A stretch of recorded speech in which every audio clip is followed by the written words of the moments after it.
بسم الله الرحمن الرحيم. يشرفنا اليوم حضور أخي وصديقي ودفعتي الدكتور محمد جاد، رئيس لجنة تقييم مراكز التدريب لمحافظة إسماعيلية وعلى مستوى الجمهورية إن شاء الله. وبشرفنا حضوره النهاردة محافظة إسماعيلية، ويا رب نكون عند حسن ظنه في تقييم البنين والبنات لمحافظة إسماعيلية ومراكز تدريب للبنين الكاراتيه اليد والعاب القوى الوثب العالي، وبالنسبه للبنات في موجود الكاراتيه وكره السله. وان شاء الله نتمنى ان احنا نسمع منه راي حضرته كده في اللي حصل النهارده من مستوى الولاد والبنات عندنا. اهلا بالدكتور محمد. اهلا وسهلا. منورنا. الله يخليك.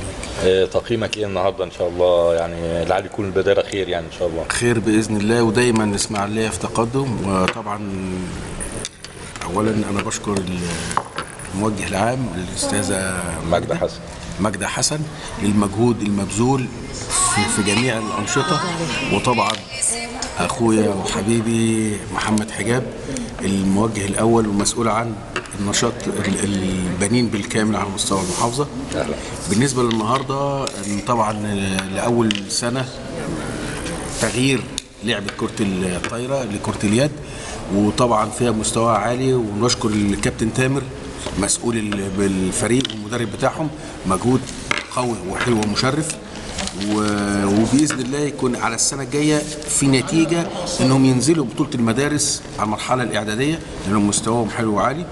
وبنشكر الكابتن محمود نصر للسله المرحله الاعداديه، البنات لسه في سنه اولى، ومجهود ومبذول قوي، وباذن الله هنكون في احسن وافضل بكتير.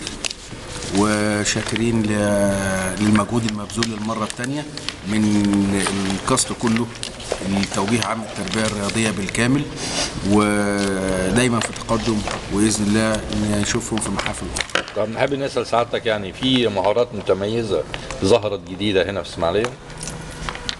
مهارات في الالعاب الجماعيه، يعني في حد برز يعني حد انت في المهارات في مراكز التدريب ولا في المراكز؟ انا الصراحه النهارده اللي هو يعتبر القوي قوي الكابتن تامر في كره اليد، اقوياء. وفي البنات في الكاراتيه، مجموعه الكاراتيه، وهم برضو لان اللي حصلوا السنه دي لما سالتهم حصلوا على المركز الثالث والسادس. طبعا ده مركز حلو على مستوى الجمهوريه، دي في بطوله الجمهوريه، وبتبقى قويه اقوى من المحافظه. وطبعا ده تقدم لسه في الاعداديه، ربنا يسهل باذن الله ما يوصلوا ثانوي.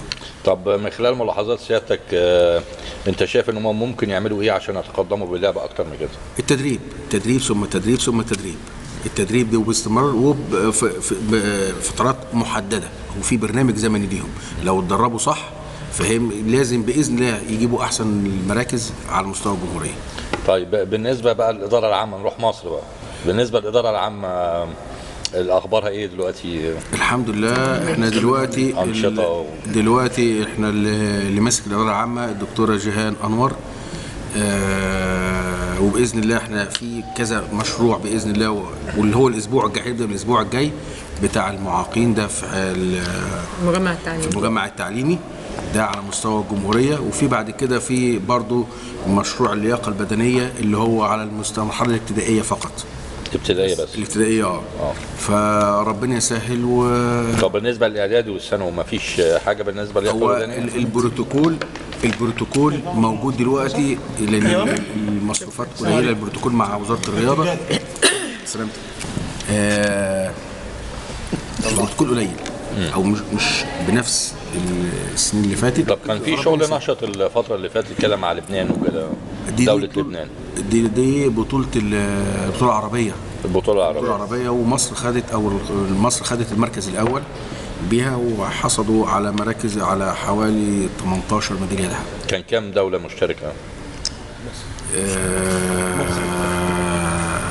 حوالي 8.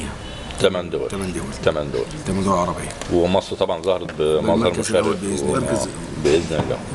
طيب ايه الحاجات بقى المرتقبه الجديده اللي هي هتبدا في اسماعيليه ان شاء الله على مستوى الجمهوريه؟ ما انا بقول لسعادتك الاسبوع اللي جاي باذن الله يوم اللي جاي على طول يوم الاحد اللي جاي مباشره اللي هو يوم 17 ده للمعاقين، دوره للمعاقين، وبعد كده يليها باذن الله برضو اللي هي اللياقه البدنيه. اللياقه البدنيه باذن الله. طيب تحب تقول كلمه اخيره كده في نهايه اللقاء انا الجميل؟ بشكر الاستاذه ماجده والاستاذ محمد حجاب على المجهود المبذول للبنين والبنات ومحافظه اسماعيليه، والاستاذه سناء مشعل موجه اولى بنات، والاستاذه سناء مشعل. طبعا عفوا انا هي بالنسبه لي جديده. ايوه لا هي فيها بركه موجه اول، وربنا في تقدم باذن الله. اسماعيليه في تقدم ان شاء الله باذن الله. ولسه في عندكم برضو يوم 17 13 بيبسي في ده بيبسي برضه على مستوى الجمهوريه، ده الاجتماع ده في مصر ان شاء الله باذن الله 14 باذن الله يوم 14 خميس. شاكرين جدا والحمد لله على السلامه، وشرفت ونورت اسماعيليه. الف شكر. شكرا.